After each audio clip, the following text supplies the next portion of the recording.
más ejemplos no, porque no vamos a demorar mucho. Y de esta manera se han ido generando mapas de la localización. Bueno, entonces se han ido encontrando dónde están las zonas que van a controlar cada órgano, cada tejido. Así podemos ver nosotros la representación del sistema musculoesquelético con el cráneo, el miembro superior, la columna vertebral, la pelvis, el miembro inferior, testículos o gónadas, podrían ser los ovarios también. Y esta es un corte transversal, pero del troncoencéfalo, que es una colita chiquitita que sale del cerebro, donde hay diferentes núcleos, diferentes partes. Y aquí va a estar el foco de Hammer, por ejemplo, cuando el conflicto biológico sea la separación, pero de la pareja. En cambio acá, aquí va a estar el foco de Hammer que yo voy a tener que ir a buscar si yo estoy sospechando que el paciente está desarrollando un tumor en la mama izquierda por un conflicto biológico de separación con los hijos. Yo voy a ir a mirar acá, en una tomografía computada, voy a encontrar el foco de Hammer, entrenando el ojo, voy a contar incluso con la mamografía de la paciente y en la entrevista yo voy a encontrar la vivencia con los hijos. Y Hammer dice, para que seamos certeros, busquemos siempre el diagnóstico en los 3 niveles. ¿Ya? En la psique, en el cerebro y en el órgano. Hoy día la medicina cuenta con la tecnología para encontrar todo eso. De esta manera Hammer dice, todas las llamadas enfermedades tienen un significado biológico especial. Mientras tendíamos a considerar a la madre naturaleza como falible y teníamos la audacia de creer que ella comete errores constantemente y produce descomposturas, como cáncer, podemos ahora ver, mientras las vendas caen de nuestros ojos, que solo era nuestra ignorancia y orgullo la única estupidez en nuestro cosmos. Cegados, trajimos frente a nosotros esta medicina sin sentido, falta de alma y brutal.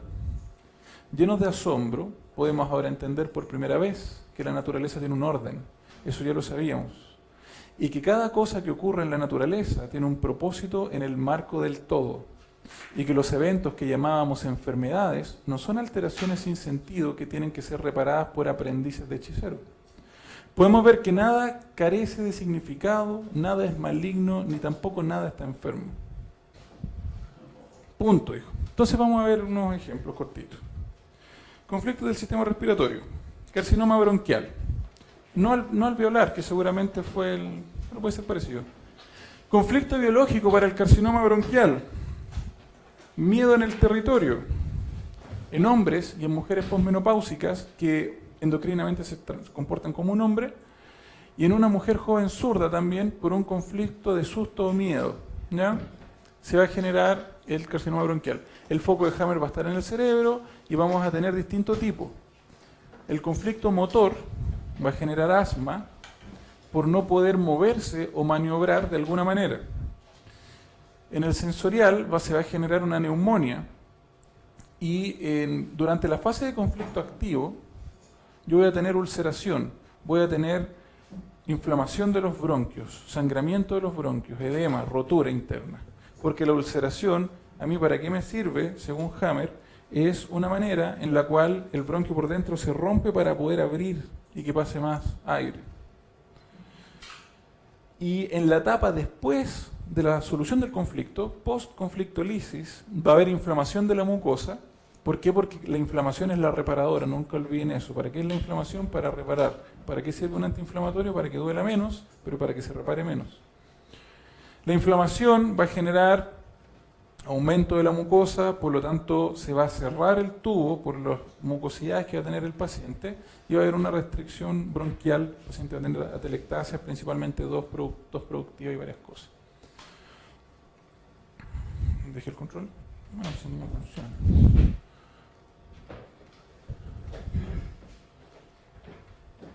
¿Qué le puedes cambiar? Bueno. Adenocarcinoma alveolar, que sí sería un cáncer pulmonar. El conflicto biológico, tenemos miedo a la muerte, como accidente de familia o mascota. O diagnóstico de cáncer, fin del mundo, etc. Terremoto.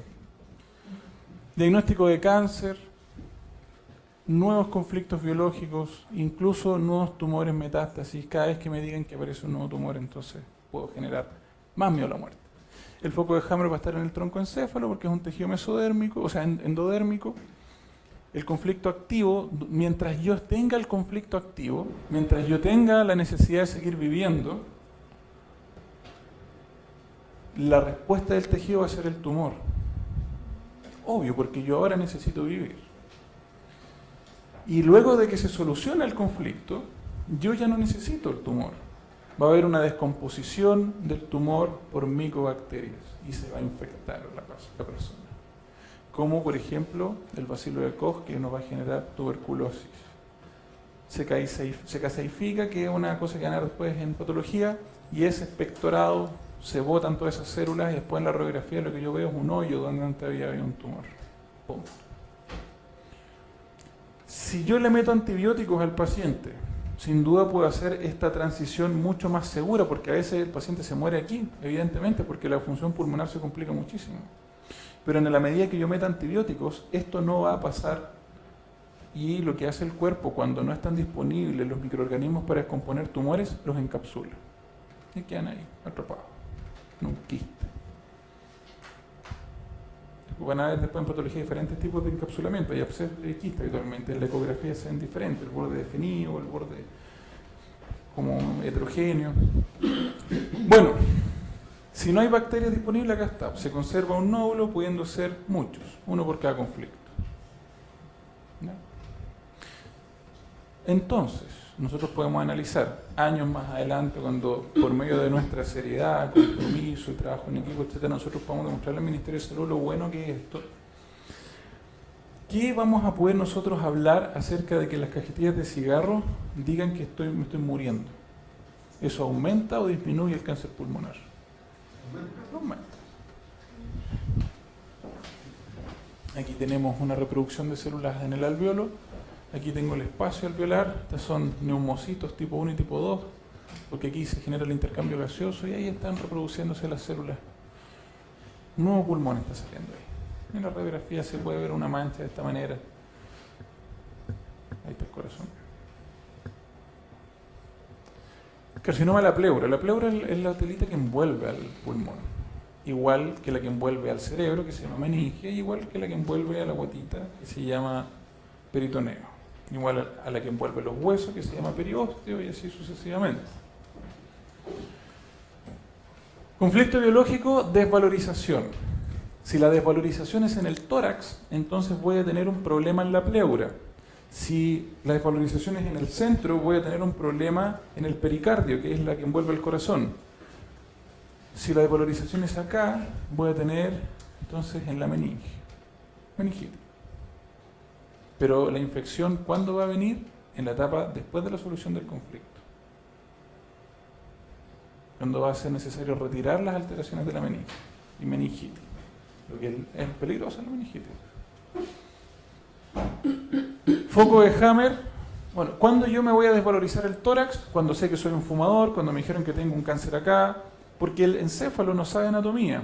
Pero lo que sí sabe es que cuando yo identifique que esta zona está enferma, todo esto está desvalorizado. Es por eso que a tu mamá le hizo tan bien lo que fue a hacer a México, porque el linfático es mesodérmico también. Lo que sea que haga el paciente para revalorizarse como ser humano le va a ayudar. Cerebelo, ahí va a estar el foco de Hammer. El conflicto activo va a generar un tumor protector del tórax. Entonces esta tela que envuelve al pulmón empieza a engrosarse, a reproducir las células y se empieza a engrosar muchísimo.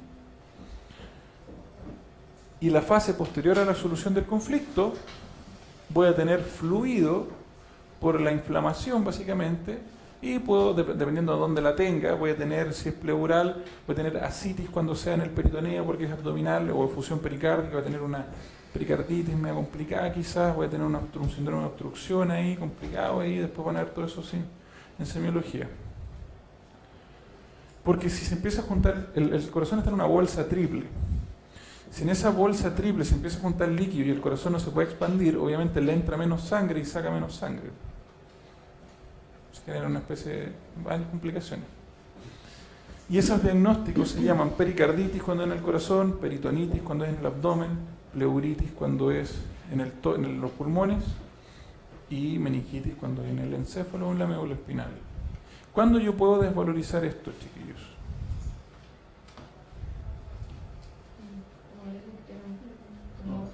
Cuando me dicen que tengo un tumor, ¿cierto?, en la cabeza, ¿cuándo más? Algo más habitual. ¿Cuándo me tratan de tonto? O de inútil. Y aquí podemos ver nosotros en una tomografía también, o frontal.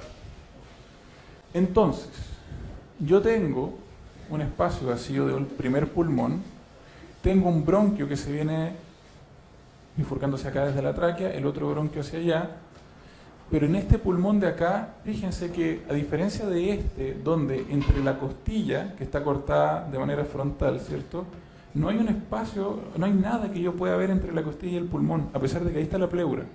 Pero la pleura, siempre estos mesotelios, estas membranas, imagínense cómo son, chiquillos, que son membranas de grosor unicelular. Es una célula al lado de otra. Ese es el grosor de una de estas telas. Obviamente yo ahí no la voy a ver, pero en la disección yo la puedo ver sin ningún problema. Y es transparente. Pero fíjense el grosor de esa membrana aquí, del pulmón a la costilla. Eso es el crecimiento para proteger. ¿Se fijan? Entonces, ¿qué es lo que me va a decir a mí el doctor?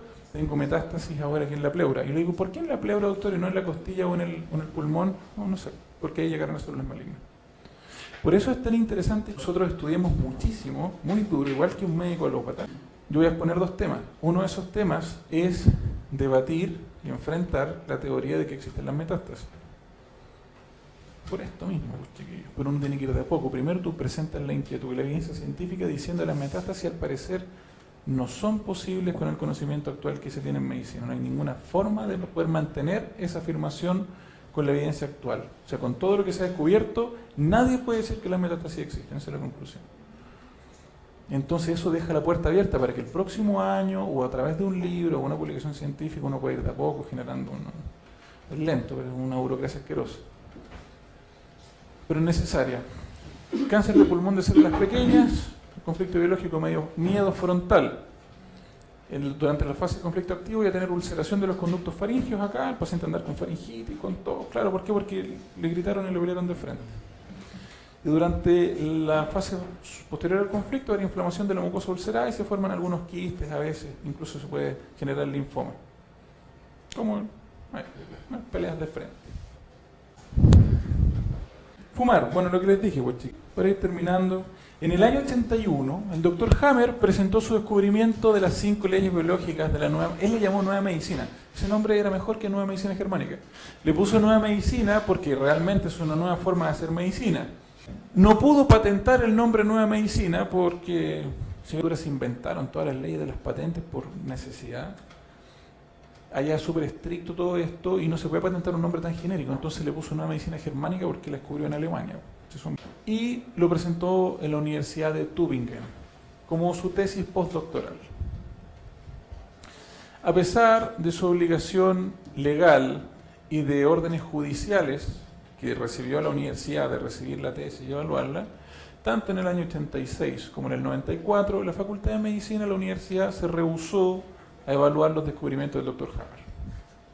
De hecho, en marzo del 2008, el 12 de marzo del 2008, el juez de la Corte Suprema en Alemania estableció que la Universidad de Tübingen no está ya más obligada a verificar la tesis del Dr. Hammer, así que el doctor se puede dejar de molestar. Los múltiples intentos por abrir una clínica en donde los pacientes pudiesen ser tratados de acuerdo a los principios de la nueva medicina germánica fueron interrumpidos a menudo por las autoridades. De hecho, en el año 1985, cuando el doctor Hammer tuvo que cerrar su clínica de tratamiento del cáncer, porque la nueva medicina no estaba oficialmente reconocida. El encabezado del diario fue Hammer, el doctor del cáncer, acabado. Que su enfermedad consistía en que cuando chico había saltado, cuando era joven, porque ya tenía como 70 años, cuando era... no me acuerdo que ya tenía, pero había saltado de un árbol muy alto y había caído arriba de una piedra con un pie nomás. Entonces, el hueso coxal derecho, todavía me acuerdo, estaba ascendido. Y eso generaba una irritación en la articulación sacroiliaca y en L5 y en L4 y tenía un dolor súper grande. Entonces había que bajarle el hueso. Eso es traumático. Y lo tenía así hace 30, 20, 40 años, ya no. Entonces, ¿qué es lo que decía el diario? 70 pacientes tuvieron que dejar la clínica, esto es lo que decía la noticia, 70 pacientes tuvieron que dejar la clínica inmediatamente porque la policía los amenazó. Aquellos que no se retiren voluntariamente serán arrestados. Anda a meter preso tú a un paciente que está moribundo en la cama que no puede caminar, pero le van a meter preso igual. Y ahí sale la foto del doctor Hammer, es súper lindo. Sale el doctor Hammer sacando a los pacientes en brazos porque no podían caminar. Y debajo de la foto el doctor Hammer con una paciente en los brazos saliendo de la clínica, porque si no los iban a meter a todos presos, decía debajo de la foto, con lágrimas en los ojos, el doctor Hammer lleva a Bettina, de 18 años de edad, afuera de su clínica. Y el padre dice, Hammer era nuestra última esperanza. En el año 86, una sentencia de la corte suspendió al doctor Hammer de ejercer la medicina, ya que Hammer se rehusaba a renunciar a sus descubrimientos. No aceptaba los principios de la medicina oficial, Hammer. El doctor Hammer perdió su licencia médica, aun cuando sus descubrimientos nunca fueron refutados, porque para poder refutarlos hay que evaluarlo y someterlo a investigación. Sin nunca refutarlo, se le quitó la licencia médica. Sin una licencia médica y sin la aprobación de su tesis por parte de la Universidad de Tübingen, Escuela de Medicina, el doctor Hammer no se le es permitido, por lo tanto, practicar la medicina porque ya no es médico. Ni tampoco enseñar medicina a los estudiantes, y por eso estuvo en la cárcel algunos años en aislamiento. Cuando salió de la cárcel se fue a Francia. Conclusiones. La medicina está construida en una serie de descubrimientos que eran vacíos y eslabones perdidos de la biología y de la fisiología. Eso es la medicina germánica para mí. Por lo tanto, el conocimiento de la medicina germánica a nosotros nos permite entender de una manera diferente lo que la medicina llamaba enfermedades. Poder entender cuándo, por qué, dónde y cómo van a aparecer todas las enfermedades que se han ido describiendo en los libros de medicina, siempre y cuando no sean por traumatismo, por intoxicación o por déficit de algo. Tenemos este cuarto tipo de enfermedad, ¿ya? Que sí, de alguna manera está muy relacionada con las emociones, pero que no es la emoción el origen del problema, sino que la emoción es paralela a la alteración de los tejidos, que es una alteración necesaria. Entonces, la creencia incorrecta de que el cáncer te da por rencor, ya le da una connotación al cáncer de que es algo malo, siendo que no es malo, es biológico. Y en biología ustedes se van a dar cuenta que siempre se habla de que no hay cosas ni buenas ni malas, las cosas solo son. No, ustedes no pueden entrar en clasificaciones morales para procesos en los cuales no participa la voluntad, porque no tiene ningún sentido clasificar dentro de un orden moral, procesos en los cuales no está involucrada la decisión humana. No tiene nada que ver con la decisión humana que salga el sol o la luna en el día o la noche, ni que crezca o no crezca un árbol, ni que se reproduzca o no una célula. Por lo tanto, clasificar de bueno o malo es incorrecto. Clasificarlo de beneficioso o perjudicial, podríamos hacerlo desde el punto de vista de seguir vivo o no seguir vivo, o de sentir o no sentir dolor, por ejemplo, o de sentir o no sentir angustia, que es el homólogo del dolor a la mente. Pero aún así, una vez que el paciente entiende por qué tiene lo que le está pasando, el significado de la enfermedad cambia, y lo que decía la primera diapositiva, una medicina sin miedo y libre, entonces genera otras cosas. Porque cuando yo entienda que la única posibilidad que tiene mi cuerpo de enfrentar la separación de los hijos es que me aparezcan unos tumores en la mama izquierda, y que si no me aparecen es porque estoy enfermo, ahí sí que estoy enfermo, entonces me da lo mismo. Es la única manera de presentarme. Por ejemplo, justo me toca disertar, y en la casa tuve una pelea, pero no me atreví a decirle a mi papá lo que le tenía que decir. Yo voy a llegar con una inflamación de las cuerdas vocales a la disertación. Esas cuerdas vocales tienen que ser modificadas para que puedas hablar lo que no hablaste. Voy a estar y no hay nada que hacer. Y cuando entienda que la segunda etapa de la enfermedad, que va a cursar con infección, que tiene que eliminar el tumor, va a durar X-21 aproximadamente, yo le puedo decir al paciente, o sea, yo te voy a tener enfermo 3 meses más. Da lo mismo lo que haga, pero le puedo ayudar muchísimo a que la enfermedad no lo complique, no lo mate, sea más llevadera. Entonces, cuando atienda al campeón mundial de 100 metros plano, yo le voy a decir, esto te va a seguir doliendo hasta tal día. Así que le tengo que decir al entrenador, me tienes que modificar el entrenamiento porque no vaya a conseguir nada hasta tal fecha, y ahí vuelves. Cuando tenga que atender a un niño que está lleno de secreciones y los papás están peleando todos los días, le tengo que decir, sí, vamos a tener que ocupar jarabe expectorante, algún mucolítico o algo, y lo vaya a tener que mandar al kine para que le hagan los apretones, mientras los papás siguen igual. Entonces, la comprensión de la enfermedad es la única forma que voy a tener yo de tomar buenas decisiones, mucho más eficientes. Y a los pacientes les gusta porque se dan cuenta de muchas cosas y siempre le van a chuntar y ustedes le van a decir al paciente, ¿usted le pasa tal cosa? Sí, en verdad me pasa eso. Entonces, como el paciente se da cuenta, uno tiene que tener el tino para decírselo en la primera sesión o más adelante, quizás no. Pero hay que tener la información para poder tomar buenas decisiones.